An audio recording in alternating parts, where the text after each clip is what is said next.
puede haber condiciones en las que pues aproximarla.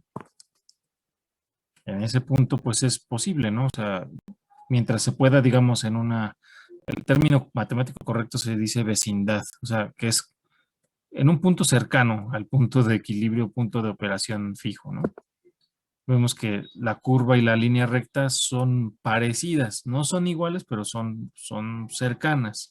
Entonces, el error, digamos, entre uno y otro es precisamente lo que se define como la variable de desviación.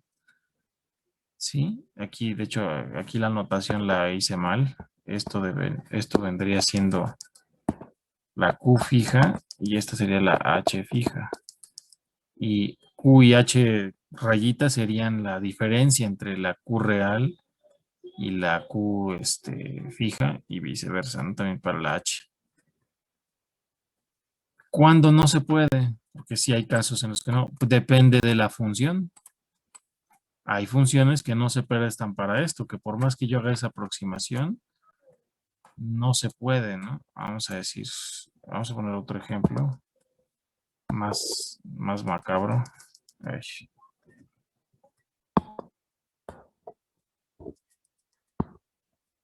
Por ejemplo, algo así, ¿no? Entonces, existen puntos donde, pues claro que si yo aproximo ahí con una línea recta, pues van a ser muy parecidos. Pero existen otros, por ejemplo aquí, donde la tangente en ese punto, que a lo mejor no necesariamente es dependiente cero, pues veo que la aproximación con la curva real es muy limitada, es muy pequeñita, ¿no?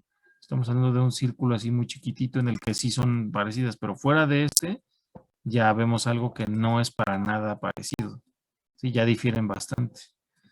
Entonces, no es por generalizar, para decir, para este tipo no se utiliza linealización.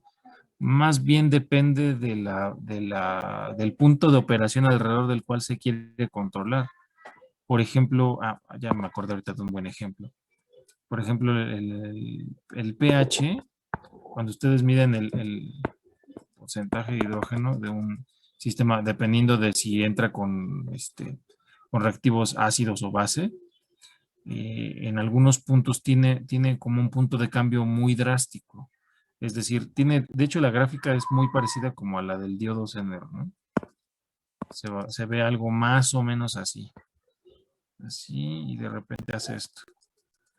Entonces, en ese punto precisamente en el que a veces se quiere controlar, hay un punto de inflexión, justamente donde aparece ese punto de inflexión, ahí me interesa, ¿no? En ese punto. Y si yo saco la tangente en ese punto, resulta que el parecido entre la línea recta y la curva que ocurre caracterizando la variable, pues es muy limitado. Sí, es realmente muy chiquitito el espacio en el que puedo decir que son parecidos. Pues ahí de nada me sirve la linealización. Sí, espero haberme dado a entender con estos ejemplos de cuando no aplica esto de la linealización. Se aplica más bien cuando los puntos de operación que yo busco están cerca de una región que es parecido a la lineal. O sea, que no cambian en su pendiente o que no tienen cambios tan drásticos. ¿Sí? Y cuando no se usa, pues cuando los cambios son drásticos, precisamente. Entonces, por ejemplo, para este del pH se utilizan otros métodos, no controlamos con control lineal y usando una aproximación lineal, porque esto realmente es inútil. O sea, solamente sirve en un espacio muy limitado de la variable, en un rango muy limitado de la variable, ¿no? Y regularmente, pues puede haber cambios mucho más drásticos. Bueno, espero con eso sí haberme dado a entender respecto a la pregunta que me hizo, sí me parece muy interesante. Sí, La profesor. contestación general sería, pues depende del caso. Ok, muchas gracias. ¿Alguna otra pregunta? ¿Alguna otra duda? Pues ya casi acabábamos, ¿eh? Ya realmente nada más era mostrar otros ejemplos nada más, no desarrollarlos como este, nada más era para mostrar cómo es la matemática detrás de lo que nada más son matrices, ¿no? Decir, pues qué bonito, ¿no? Ya le saco todo lo que sea. ¿Qué pasó? Profe, igual yo tenía una duda, aunque no sé si dé tiempo, pero es con respecto a la evaluación que acabamos de hacer. Ajá.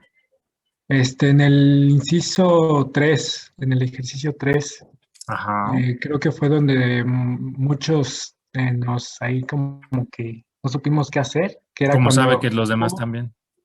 porque si ahí yo me quedé, creo que los demás también se quedaron ahí porque lo otro estaba fácil. Bueno, hacia eso a mi parecer. Ok. Y la cuestión es que es cuando se igualaba a U como menos X de T. Ajá. ¿Cómo se hacía eso? Muy simple. Se lo voy a explicar también con el... Ay, no te abras tú. A ver, ¿dónde están? Aquí están. Aquí.